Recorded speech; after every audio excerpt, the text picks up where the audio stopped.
பாரு, நான் அப்படியெல்லாம் கூப்பிட மாட்டேன்.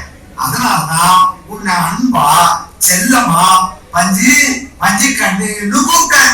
உங்களுக்கு எப்பவும் கேட்கலாம்.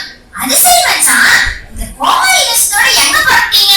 ஆமா, நீ வீட்டை திறந்து போட்டு எங்க போயிட்டு இவ்வளவு நேரம்? பக்கத்து வீட்டுல இருக்கிற பானுபதியக்கோட சின்ன பொண்ணுக்கு செவ்வாய் தோஷமா, அதனால 4 வருஷத்துக்கு கல்யாணமே ஆகாதுன்னு ஜோசியக்காரர் சொல்றாராம்.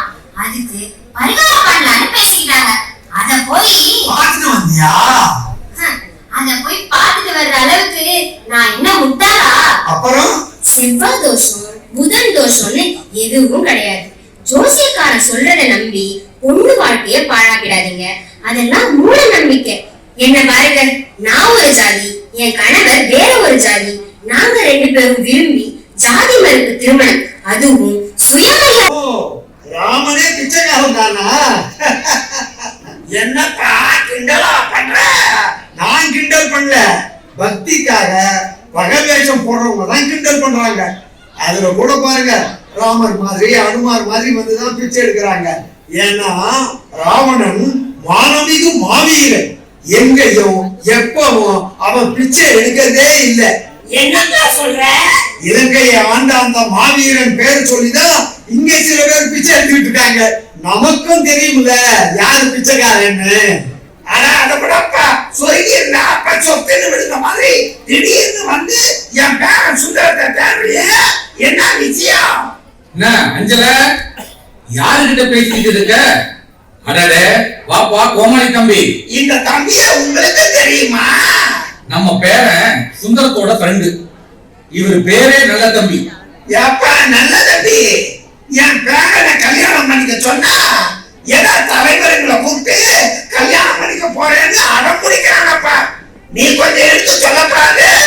அஞ்சல, இவர் சொல்லித்தான் நம்ம சுந்தரம் அந்த மாதிரி கல்யாணத்துக்கு ஆசைப்படுறான். ஓ, அதுக்கு காரணமே நீதானாப்பா? எப்பா சாஸ்திர சடங்கு சம்பிரதாயம் எல்லாம் செய்யாம கல்யாணம் செய்தா நல்லாவா இருக்கும்? ரொம்ப நல்லா இருக்கும். கெட்ட நேரம் வந்தா ஒட்டகத்துல போனாலும் நாய் எட்டி கடிக்குமாங்கிற மாதிரி பேசுறேன். பாட்டியம்மா, நம்மளை ஏமாத்தி நம்ம கையில இருந்து பணத்தை கொடுங்க பார்ப்பனர்கள் செய்த ஏற்பாடுதான் சாஸ்திர சடங்கு சம்பிரதாய முறைப்படி செய்கிற கல்யாணம். ஆனா சுந்தரம் செய்துக்க விரும்புற சுயமரியாதை திருமணம் ரொம்ப ரொம்ப எளிமையானது, சிறப்பானது. ஆமா அஞ்சல, நான் கூட நல்லா யோசிச்சு பார்த்துதான் அதுக்கு ஒத்துக்கிட்டேன். அட வாங்க, அந்த காலத்துல இருந்து இந்த காலம் வரையில சாஸ்திர சடங்கு முறைப்படி கல்யாணம் கட்டிக்கிறவங்க எல்லாம் பைத்தியக்காரங்களா? அது நமக்கு எப்படி தெரியும்?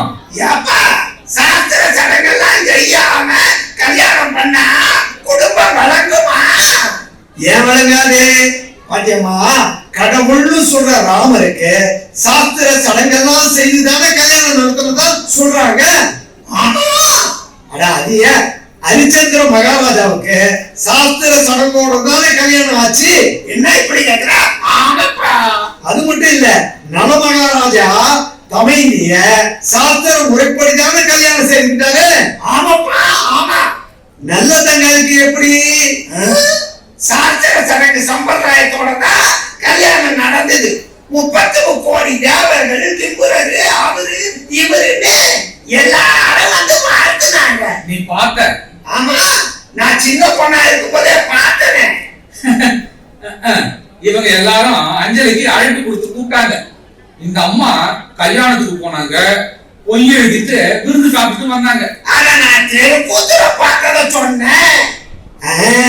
அப்படி சீரும் சிறப்புமா சாஸ்திர சடங்கு சம்பிரதாய முறைப்படி கல்யாணம் செய்த ராம பொண்டாட்டி சீதையோட சேர்ந்து வீட்டுல வாழ்ந்தானா? சாஸ்திர சடங்கு சம்பிரதாயத்தோட கல்யாணம் செய்துகிட்ட ஹரிச்சந்திர மகாராஜா தான் பொண்டாட்டி சந்திரமதிய அடகு வைக்கிற நிலை ஏன் வந்தது? நல மகாராஜா சாஸ்திர சடங்கு சம்பிரதாயம் எல்லாம் பார்த்து கல்யாணம் பண்ணியும் தான் பொண்டாட்டிய நடுக்காட்டுல விட்டுட்டு ஏன் ஓடணும்? இதே மாதிரி திருமணம் செய்துகிட்டா நல்லதாங்க. தான் குழந்தை குட்டியெல்லாம் தூக்கி எதுக்கு கிணத்துல போடணும்?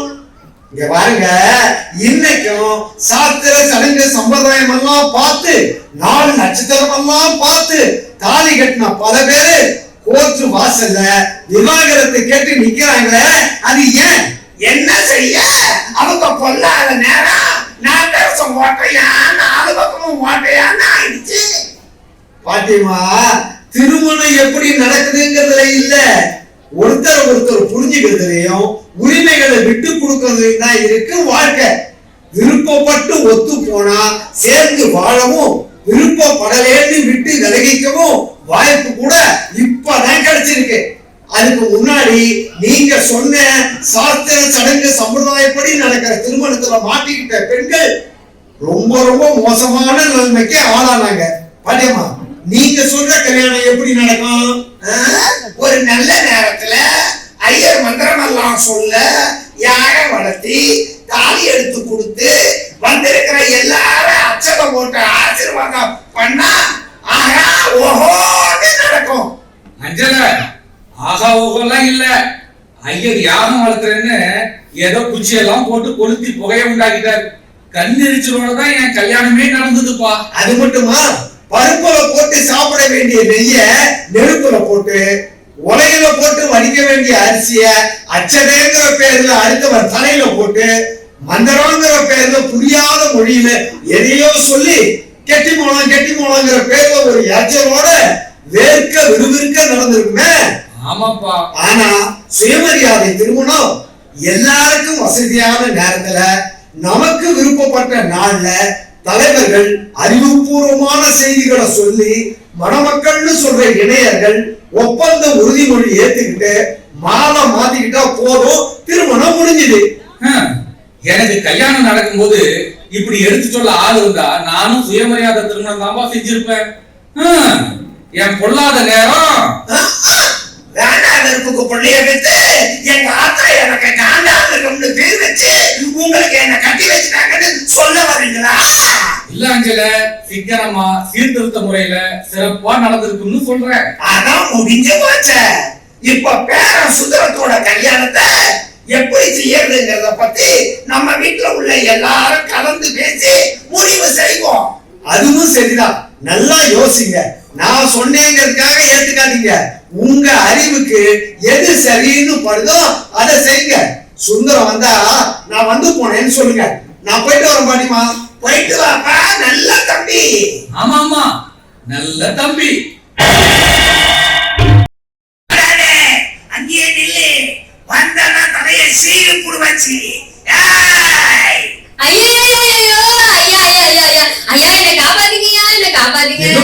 என்ன விஷயம்? என்ன ஆச்சு? ஏன் இப்படி ஓடி வர்றீங்க? ஐயா, அந்த மனுஷன் வந்தா என்ன வெட்டி போடுவாருங்க. என்ன காப்பாத்துங்கய்யா. ஐயோ கடவுளே. வராத ஆளை எதுக்கு கூப்பிடுறேன்? வர்ற ஆளை கூப்பிடு. முதல்ல நீ வாடி இந்த பக்கம், வாடி இந்த பக்கம். வரமாட்டேன். வர மாட்டியா?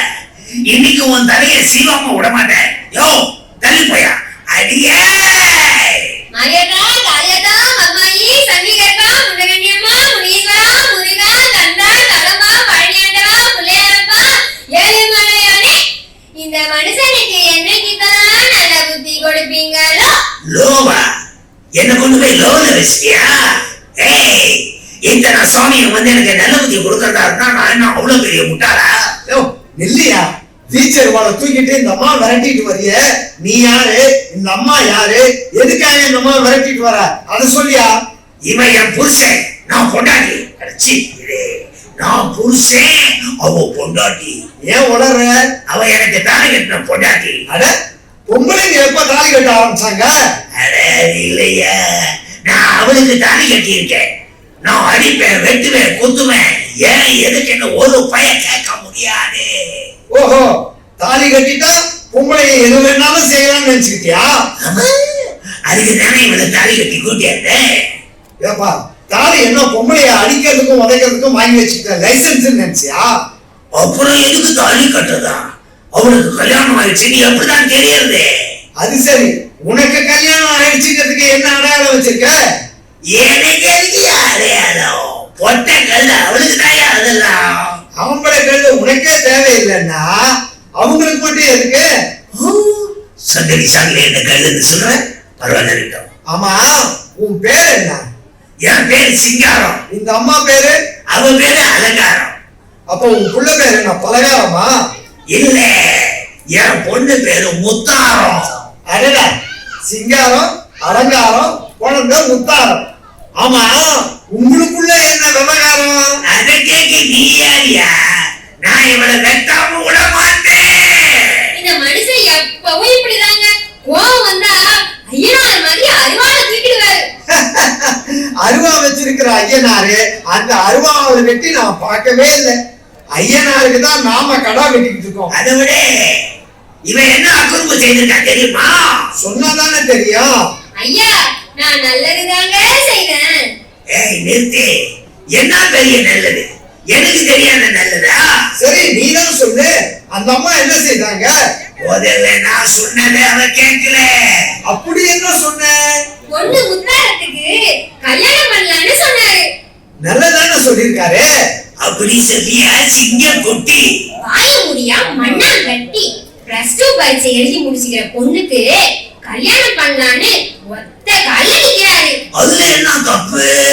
ஐயா சிங்காரம், நீங்க செய்யறது பெரிய தப்பு. சரி விடு, 2 கால்ல நிக்கிறேன். நீ எப்படியாவது நில்லு. ஆனா சின்ன பொண்ணுக்கு எதுக்கு கல்யாணம் பண்ணணும்னு அவசரப்படுற? குறைச்சா வரதட்சணை கேக்குற மாப்பிள்ளை யாரோ கிடைச்சிருக்கானா, அதனால பொண்ணை உடனே கட்டி கொடுக்கணும்னு சொல்றாரு. ஓஹோ, குறைச்சலான காசு கொடுத்து சின்ன பொண்ணை விக்கிற. இங்க பாருங்க, இது சட்டப்படி குற்றம்யா. ஊரு உலகத்துல யாரு செய்யாததையா நான் செய்துட்டேன். கன்னிகாதானமா மாப்பிள்ளைக்கு கட்டி வைக்கிறையா? அட அநியாயமே. ஏயா, தானமா கொடுக்கறதுக்கு பொண்ணு என்ன ஆடா மாடா? அது ஒரு உயிரியா? போயா, பொண்ணை வளர்க்கறது எவ்வளவு கஷ்டம் தெரியுமா? மடியில நெருப்ப கட்டிக்கிட்டு இருக்கிற மாதிரியா? அப்படியா? உன்னை யாரு நெருப்பெடுத்து மடியில கட்டிக்க சொன்னது? நீ தப்பு தப்பா பேசினாலும் பொண்ணை நெருப்புன்னு சொல்றதுக்கு உன்னை பாராட்டலையா? என்ன பாராட்டுறதுலாம் இருக்கட்டும். நான் ஏற்பாடு செய்த மாப்பிள்ளைக்கு பொண்ணை தரமாட்டேன்னு சொல்லிட்டு இவன் என்ன செய்ய தெரியுமா? வேற மாப்பிள்ள பாத்துட்டாங்களா? இல்லையா, இல்ல. பொண்ணு தொடர்ந்து படிக்க சொல்லி காலேஜ்ல சேர்த்து விட்டேன். சபாஷ், உங்களை தாமா பாராட்டணும். ஐயா, அரசு பள்ளியில படிச்ச பொண்ணு காலேஜுக்கு போய் படிச்சா அவ படிக்கிற காலத்துல மாசம் 1000 ரூபாய் நம்ம அரசாங்கம் தரும். அதை சேர்த்து படிப்பு முடிஞ்சதும் பொறுமையா கல்யாணம் பண்ணலான்னு சொன்னா இந்த ஆளு கோவப்படுறாரு.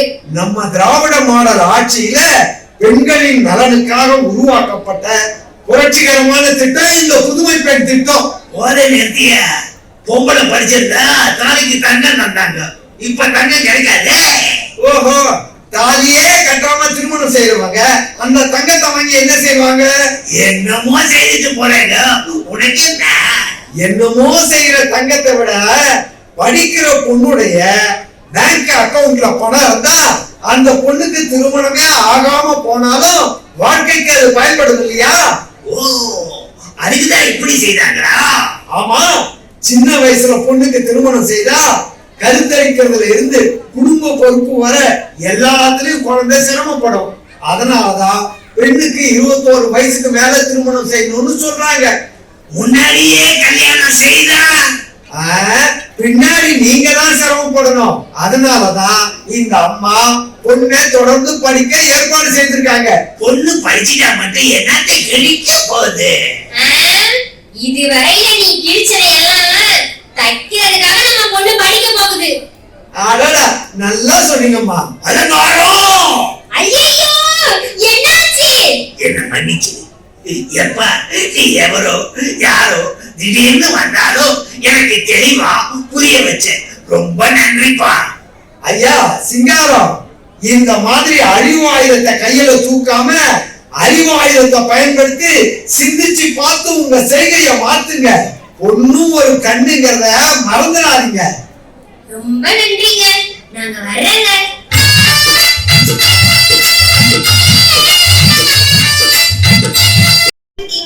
ஏமா எங்க வீட்டுக்கு வந்து எங்க அண்ணன் சுந்தரத்தோட கல்யாணத்தை சாஸ்திர சடங்கெல்லாம் இல்லாம செய்யணும்னு தாத்தா பாட்டி கிட்ட சொல்லிட்டு வந்திருக்கீங்க.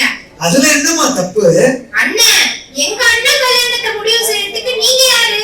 என் அண்ணனுக்கு ஃப்ரெண்டுனா எங்க குடும்ப விஷயம் எல்லாத்துலயும் தலையிடுவீங்களா? ஓஹோ, நீ அப்படி யோசிக்கிறியா? சரிம்மா தங்கச்சி, கொஞ்சம் கோவப்படாம பொறுமையா நான் கேக்குற கேள்விக்கு பதில் சொல்றியா? பெருசா என்ன கேட்க போறீங்க? கேளுங்க. அம்மா, உங்க வீட்டு விஷயத்துல தலையிட நீங்க யாருன்னு கேட்டிய. நான் உங்க அண்ணனோட பள்ளிக்கூடத்துல இருந்து காலேஜ் வரைக்கும் தொடர்ந்து ஒன்னா படிச்சவன், கூடவே இருக்கிறவன். நான் என் கருத்தை சொன்னேன், ஏத்துக்க சொல்லி கட்டாயப்படுத்தல, யோசிச்சு பாருங்கன்னு தான் சொன்னேன். அது இருக்கட்டும், இப்போ நீங்க சமீபத்துல புதுசா வீடு கட்டினீங்களா? ஆமா, அதுக்கு என்ன? பழைய ஓட்ட வீட்டை இடிச்சிட்டு புதுசா தலை போட்டு கட்டணும். கடன் வாங்கி தானே கட்டினீங்க? ஆமா, பேங்க்ல லோன் போட்டு கட்டின வீடு தான் அது. அதுக்கு பூமி பூஜை போட்டீங்களா? ஓ, போட்டோமே. நம்ம ஊர்ல இருக்கிற ஐயரை கூப்பிட்டு வாஸ்து பார்த்து நல்ல நேரம் பார்த்து பூமி பூஜை எல்லாம் போட்டு தான் கட்டவே ஆரம்பிச்சோம்.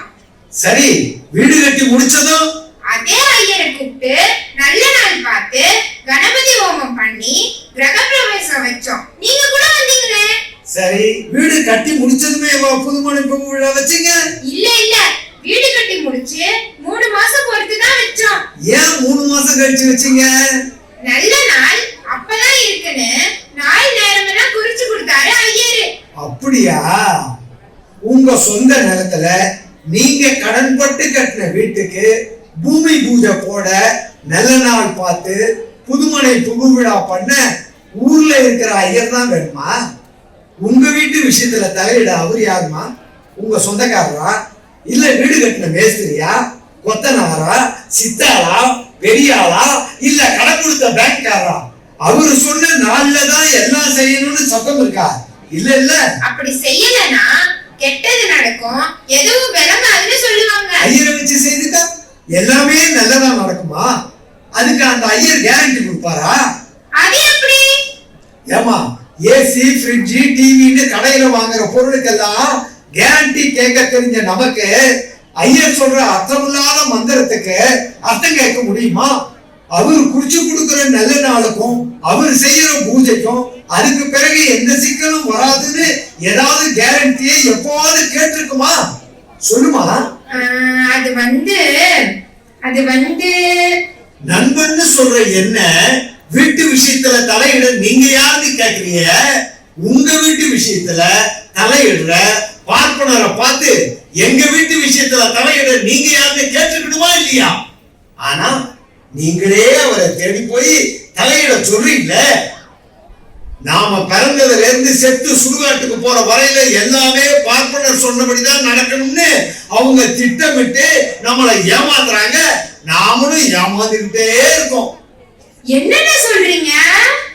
ஆமாமா, குழந்தை பிறந்ததும் பேரு வைக்க அவங்கள கேட்கிறோம், பள்ளிக்கூடத்துல சேர்க்க அவங்கள கேட்கிறோம், பெண் குழந்தையா இருந்தா பருவம் அடைஞ்சதும் தலைக்கு ஊத்த வீட்டுக்கு அடைக்க அவங்கள கேட்கணும், திருமணம் செய்ய அவங்கள கேட்கணும், முதலிரவு நடத்த அதான் சாந்தி முகூர்த்தம் பண்ண அவங்கள கேட்கிறோம், வீடு கட்ட, வீடு குடி போக, இப்படி எல்லாத்துக்கும் அவங்கள கேட்டு அவங்க சொல்ற நாள்ல அவங்க குறிச்சு கொடுக்கிற நேரத்துல எல்லாத்தையும் செய்தாலும் கடைசியில நம்ம செத்துதான் போயிடுவோம். செத்த பிறகும் திதி கொடுக்க, திவசம் கொடுக்கன்னு எல்லாத்துக்கும் அவளை கேட்டுத்தான் செய்யணும். இதுக்கெல்லாம் அவளுக்கு ஆயிரமா பணத்தையும் கொடுக்கணும். நமக்கெல்லாம் அறிவுன்னு ஒண்ணு இருக்கா இல்லையா? இதுக்கெல்லாம் முடிவெடுக்க அவங்க யாருமா? உங்க மாமனா, மச்சானா, நண்பனா, ஒட்டா, உறவா? ஏதாவது ஒரு காரியத்துக்கு நம்மள எங்கேயாவது எப்போவாவது அவங்க கூப்பிடுறாங்களா? யோசிச்சு பாருங்க. அவங்களுக்கு ஆபத்துன்னா மட்டும் அடிதடிக்கு மட்டும் நம்மள அடியாத வேலைக்கு வேணா கூப்பிடுவாங்களே தவிர வேற எதுக்கும் கூப்பிடுறது இல்லையே. சரி, நாம கூப்பிட்டு வர்ற அவள் அவங்க வசதிக்கு ஏத்த மாதிரி 4 நேரம் சொல்றாங்களே தவிர நம்ம வசதிக்கு எதுவும் சொல்றது இல்ல. இதனால நம்ம நேரம், பணம் எல்லாமே வீணாகுதே தவிர வேற எந்த பலனும் நமக்கு இல்லையே. அண்ணே, நீங்க சொன்ன பிறகுதான் எனக்கு புரியுது. சரி, எதுக்கும் எப்பவும் அவங்கள கூப்பிடாம விட்டுறலாம். அப்புறம் கல்யாணத்துல மந்திரம் எப்படி சொல்றது? மந்திரமா? அது மந்திரம் இல்ல, தந்திரம். மல்லிகா, உங்க வீட்டு திருமணத்துல வேற என்ன சிறப்பு நிகழ்ச்சி வைப்பீங்க? அண்ணே, எங்க வீட்டு கல்யாணம் எல்லாத்துலயும் முதல் நாள் நைட்டு லைட் மியூசிக் வைப்போம். அப்படியா? ஒவ்வொரு திருமணத்திலயும் பாட்டு கச்சேரி செய்யறவங்க ஒரே பாட்டா பாடுறாங்க? இல்லண்ணே, புது புது பாட்டா பாடுவாங்க. பழைய பாட்டு பாடுனா புது பாட்டு பாடுங்கன்னு கேட்போம். பாடாட்டி லைவ் மியூசிக் ஆளையே மாத்திடுவோம். ஆனா திருமணம் நடத்துற பார்ப்பனரு தாத்தா காலத்திலிருந்து நமக்கு புரியாத சமஸ்கிருதத்துல ஒரே மந்திரத்தை தானே எல்லா திருமணத்தையும் சொல்லிக்கிட்டு இருக்காரு. அத மாத்தி புதுசா சொல்லுங்கன்னு கேட்க முடியுமா? ஆமா, இப்படிதாமா என் நண்பர் ஒருத்தர் திருமணத்துல ஒரு சம்பவம் நடந்தது. என்ன நடந்தது? சொல்றேன்.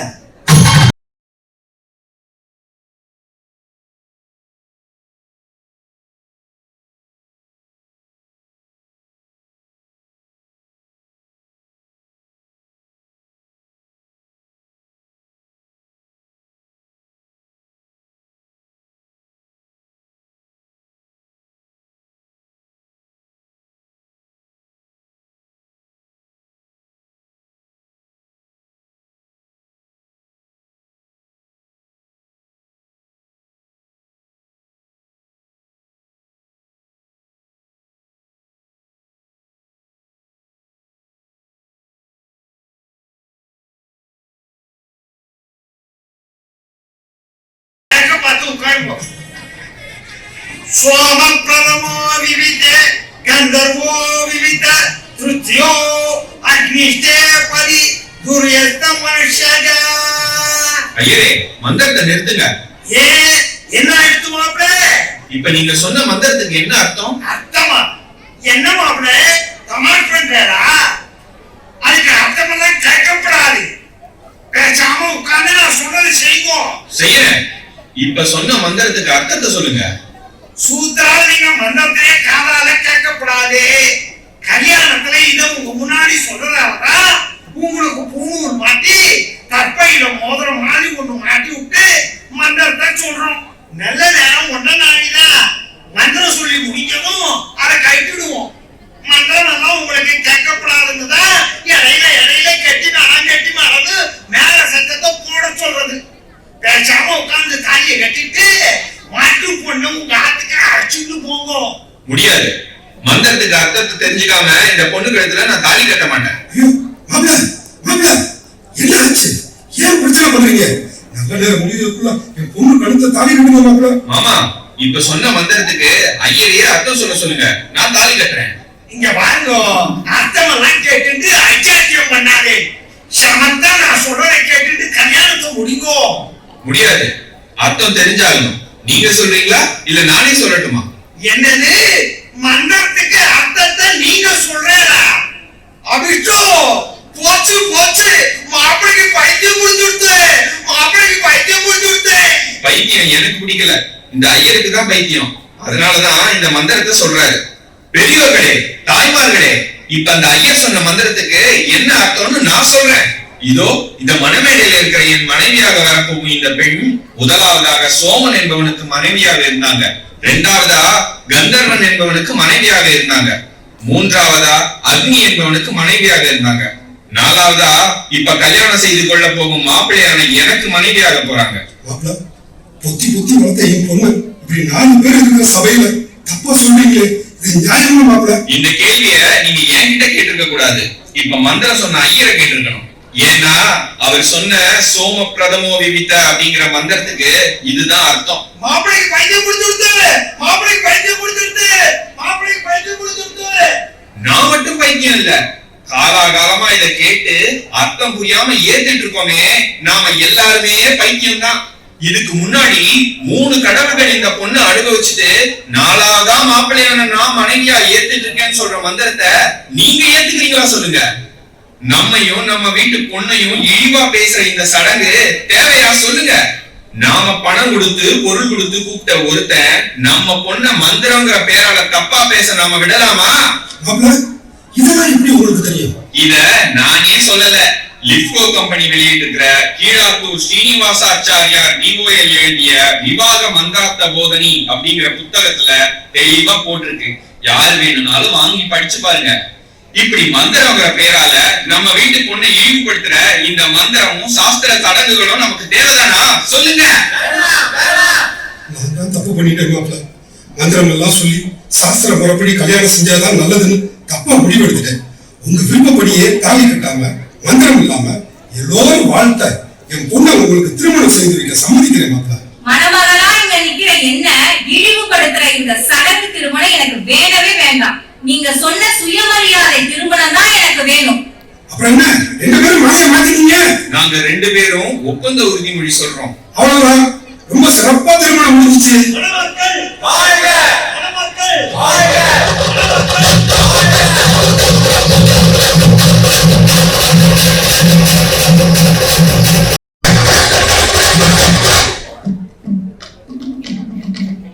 கோமாளி அண்ணன், நீங்க தெளிவா எடுத்து சொன்ன பிறகுதான் சாஸ்திர சடங்கு சம்பிரதாய கல்யாணத்துல எவ்வளவு கேவலம் இருக்குதுன்னு புரியுது. அதுலயும் என்ன மாதிரி பெண்களை திருமணத்துல எவ்வளவு கேவலப்படுத்துறாங்கன்னு தெளிவா புரிஞ்சுது. சாஸ்திர சடங்கு சம்பிரதாய திருமணத்துல மணப்பெண்ண என்னன்னு சொல்லுவாங்க? மாட்டு பொண்ணுன்னு சொல்றாங்க. ஆமாமா, எல்லாத்துலயும் மாட்டிக்கிற பெண்ணா இருந்தா அப்படிதான் சொல்லுவாங்க. அது மட்டும் இல்ல, நுகத்தடியை தூக்குனதும் குனிஞ்சு கொடுக்க பழகிட்ட வண்டி மாடுகளை போல சாஸ்திர சடங்குக்கு ஒத்துக்கிற பெண்கள் இன்னும் மாட்டு பெண்களா தானே இருக்காங்க. மல்லிகா, திருமணத்துல மட்டும் இல்ல, பெண்களை எல்லா விஷயத்திலையும் எப்பவும் இழிவுபடுத்திக்கிட்டே தான் இருக்கு இந்த சமூகம். இதை யாருதான் தட்டி கேட்கறது? பகுத்தறிவு பகலவன் தந்தை பெரியார் தான் இதை தட்டி கேட்டார். தட்டி கேட்டதோட மட்டுமில்ல, பெண் விடுதலைக்காக பல கருத்துக்களை எடுத்து சொன்னார். அதோட உனக்காக பரிஞ்சு பேசுற என்ன கூட நம்பாத, உன்னையே நம்பி உன் விடுதலைக்கு நீ போராடுன்னு எடுத்து சொன்ன ஒரே தலைவர் தான் ஐயா தந்தை பெரியார். அடடா, இதெல்லாம் தெரிஞ்சுக்காம இவ்வளவு நாள் இருந்துட்டேனே. பார்ப்பனியும் நம்மள எப்படியெல்லாம் இழிவுபடுத்தி இருக்குன்னு யோசிச்சாலே பயமா இருக்கு. அதுலயும் பெண்களை ரொம்ப மோசமா நடத்தியிருக்கேன். இப்ப இருக்கிற உன்ன மாதிரி பெண்களுக்கு அப்போ நம்ம நாட்டு நடப்பு எப்படி இருந்தது, என்ன நடந்ததுன்னு தெரியுமா? என்ன நடந்தது? எப்படி இருந்தது? 6 வயசு 7 வயசுலயே உன்ன மாதிரி பெண் குழந்தைகளுக்கு திருமணம் நடந்தது. அந்த வயசுல கணவனை இழந்து விதவையான குழந்தைகள் இருந்தாங்க, மொட்டை அடிச்சு வெள்ளப்புடவை கட்டி. அப்படிலாம் இப்ப யாருமே இல்ல. ஆமா, இப்ப அப்படி இல்ல. அன்னைக்கு அப்படி இருந்ததே பார்ப்பனியத்தின் சூழ்ச்சிதான். எப்படி மாறிச்சு?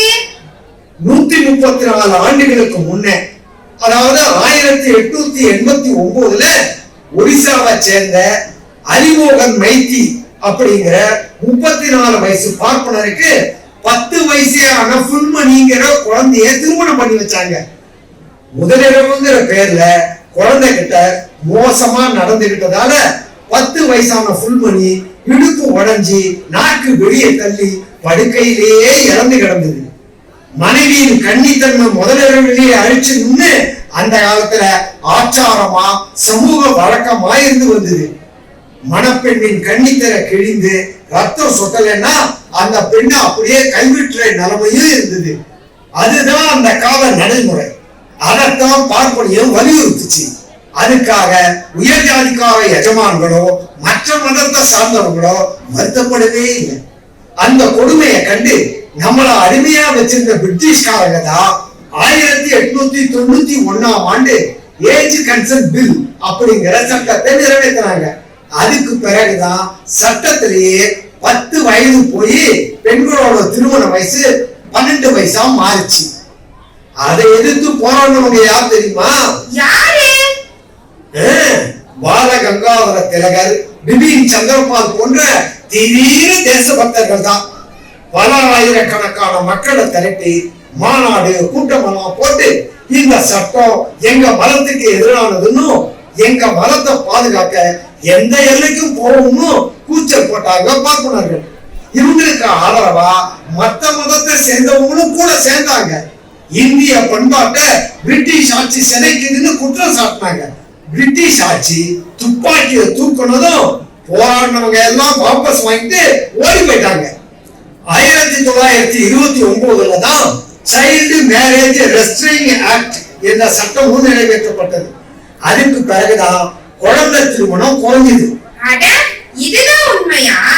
ஆமா, 12 வயசு 16 வயசு 18 வயசுன்னு மாறி மாறி இன்னைக்கு 21 வயசுல வந்து நிக்குது. நீ சொல்ற சாஸ்திர சடங்கு சம்பிரதாயம் எல்லாம் ஒரு பெண்ணை பிள்ளை பெற்று தர எந்திரமா தான் பார்க்க சொல்லுச்சு. நம்ம தமிழ்நாட்டுல பகுத்தறிவு பகலவன் தந்தை பெரியார்னு ஒருத்தர் வந்த பிறகுதான் பெண்ணு ஒரு சக மனுஷியா பாக்குற நிலைமை வந்தது. இன்னைக்கு பெண்கள் விதவை கோலத்துல இல்லாம எல்லா துறையிலையும் படிச்சு முன்னேறி இருக்க காரணம் ஐயா தந்தை பெரியாரும் திராவிட இயக்கமும் தான். நீங்க சொன்ன பிறகுதான் இந்த உண்மையெல்லாம் புரியுது. உனக்கு சொல்ல இன்னும் நிறைய இருக்குமா, ஆனா எனக்கு நேரம் இல்லை. ஜாதி, மதவெறி, மூட நம்பிக்கை, பெண்ணடிமைத்தனம், இப்படி உன்னை சுத்தி இருக்கிற இது எல்லாமே பார்ப்பன சூழ்ச்சியால வந்த சிக்கல் தான். இந்த சிக்கல் எல்லாம் பெண்களை பேயா மிரட்டுறதுனாலதான் இப்பவும் பெண்கள் விழிப்படையாம இருக்காங்கன்னு நினைக்கிறேன். அம்மா மல்லிகா, இதை விட்டு விலகி வெளியே வந்து பாரு. ஐயா தந்தை பெரியாரின் குணம் அப்ப தெரியும். பேரால பெண்களை இழிவுபடுத்துறது, மதத்தின் பேரால பெண்களை மட்டம் தட்டுறது, மூட நம்பிக்கையின் பேரால பெண்களை முடக்கி போடுறது, பெண்ணடிமைத்தனத்தால பெண்களை பழிக்கு ஆளாக்குறது, இது எல்லாமே பெண்களை தொடர்ந்து துரத்திக்கிட்டே தான் இருக்கு. இதையெல்லாம் விட்டு என்னைக்கு பெண்கள் வெளியே வர்றது, பெண்ணுக்கு எப்ப வெளியே பிறக்கிறது நினைச்சாலே பயமா இருக்கே.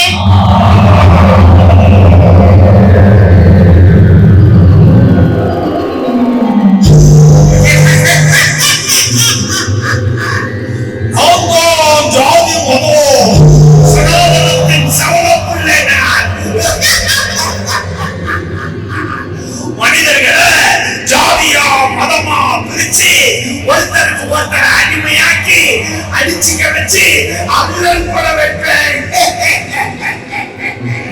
அதுலயும் குறிப்பா பெண்களை ஜாதியின் பேரால மதத்தின் பேரால இம்சைக்கு ஆளாக்கி இழிவுபடுத்தினேன்.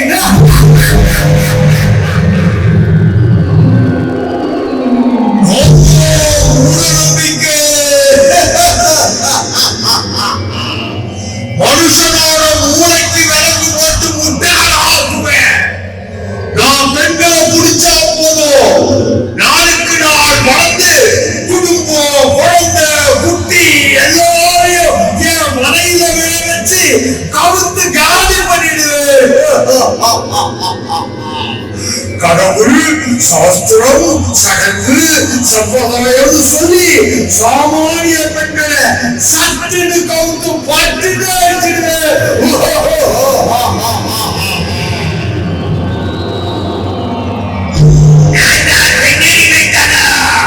நான் ஒரு பெண்ணை முடிச்சுட்டா போதும், அதக்க உடுக்கா அமைதிங்கிற பேர்ல அழுத்தி வச்சிருவேன்.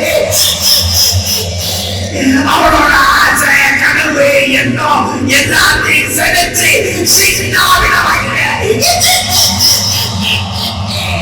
அழகு, ஒழுக்கம், கற்புன்னு எல்லாத்தையும் அவன் மேல திணிச்சு ஆளுக்கு அடிமையாக்கி பெண்ணினாலே பயந்தர அறிந்தவர்களை நம்பி வாழறவங்கிற நிலைய உண்டாக்கி ஊறி குறுகி காஞ்சி கருகி போக வச்சிருவேன். சேர்ந்து இந்த பொண்ணை பிடிப்போம், அவன் கலையை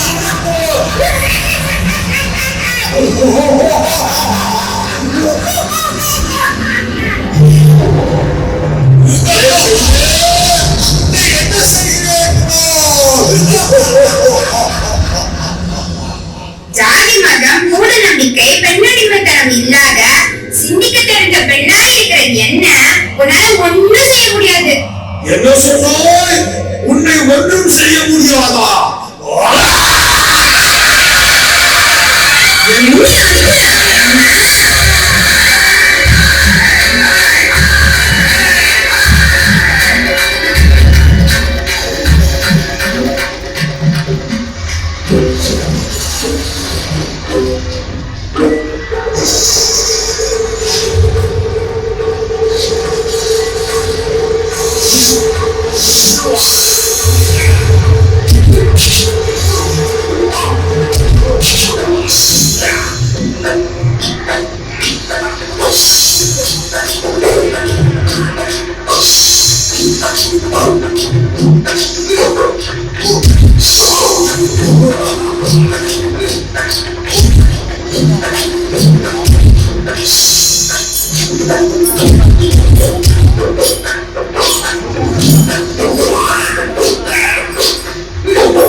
மல்லிகா, என்னம்மா, என்ன ஆச்சு? இங்கே நிக்கிற? கோமாளி அண்ணன், நீங்க சொன்ன ஜாதி மதம், மூட நம்பிக்கை, பெண்ணடிமைத்தனம் மூணும் ஒன்னா சேர்ந்து என்ன பிடிக்க வந்தது. நான் அது கூட சண்டை போட்டு அடிச்சு வருகிற மாதிரி நினைச்சு பார்த்துட்டு இங்கேயே நின்னுட்டேன். அம்மா மல்லிகா, இதையெல்லாம் அடிச்சு விரட்ட முடியாது. உன்ன மாதிரி பெண்கள் எல்லாம் படிச்சுதான் விரட்ட முடியும். அதுவும் பள்ளி படிப்பு, கல்லூரி படிப்பையும் தாண்டி ஐயா தந்தை பெரியார் சொன்ன கருத்துக்களையும் கவனமா படிக்கணும். படிச்சு புரிஞ்சுக்கிட்டு அதுபடி நடக்கணும். சரி சரி, வா வா. எங்க கூப்பிடுறீங்க? எங்க கூப்பிடுறா? மல்லிகா, 95 ஆண்டுகளுக்கு முன்னால 1928ஆம் ஆண்டு அருப்புக்கோட்டைக்கு பக்கத்துல இருக்கிற சின்ன ஊரான சுக்கிர நத்தத்துல பார்ப்பனியத்தை சுக்குமூராக்கன முதல் சுயமரியாதை திருமணம் அறிவு ஆசான் தந்தை பெரியார் தலைமையில் நடைபெற்றது. சட்டப்படி செல்லாத இந்த திருமண முறைய தோழர்கள் பல பேரு இஷ்டப்பட்டு செய்துவிட்டாங்க. அதுக்கு பிறகு அறிஞர் அண்ணா அவர்கள் தலைமையில 1967 திராவிட முன்னேற்ற கழகம் தமிழ்நாட்டின் ஆட்சி பொறுப்பை கைப்பற்றின பிறகுதான், அறிஞர் அண்ணா முதலமைச்சர் ஆன பிறகுதான் சுயமரியாதை திருமணம் சட்டப்படி செல்லுபடியாகும்னு அறிவிச்சாங்க. அருப்புக்கோட்டையில தொடங்கி இன்னைக்கு வரைக்கும் பல லட்சக்கணக்கான சுயமரியாதை திருமணங்கள் தமிழ்நாடு மட்டுமல்லாது பிற மாநிலங்கள், பிற நாடுகள்னு பரவி தொடர்ந்து நடந்துகிட்டு இருக்கு. அதன் தொடர்ச்சியா இன்னைக்கு சென்னை பெரியார் திடல்ல மாண்புமிகு தமிழர் தலைவர் ஆசிரியர் ஐயா அவர்கள் தலைமையில சுயமரியாதை சுடரொலிகள் இளையனார் திருமகள் பெயரனும் இசையின்பன் பசும்பொன் செந்தில்குமாரி ஆகியோரின் மகனுமான இனநலம் அவர்களுக்கும், தஞ்சாவூர் ஜோசப் மைக்கேல்ராஜ் கிறிஸ்டி ஆகியோரின் மகன் ஆர்லின் அவர்களுக்கும் சுயமரியாதை திருமணம் நடக்க இருக்கு. அதுல நம்ம கலை நிகழ்ச்சி இருக்கு. அதை பார்க்கலாம். உன்னை கூப்பிடுறேன், வா போலாம்.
சுயமரியாதை திருமணம் செய்து கொள்ளும் இளைஞர்களை பார்ப்போம் வாங்க.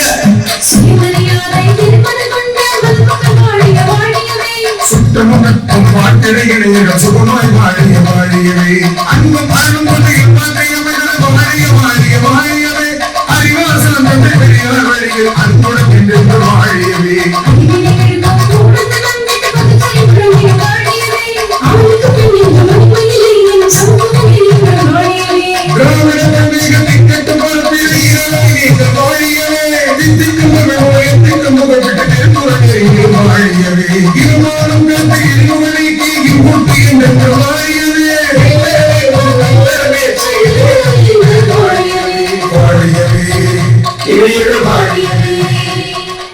லைக் பண்ணுங்க, ஷேர் பண்ணுங்க, சப்ஸ்கிரைப் பண்ணுங்க.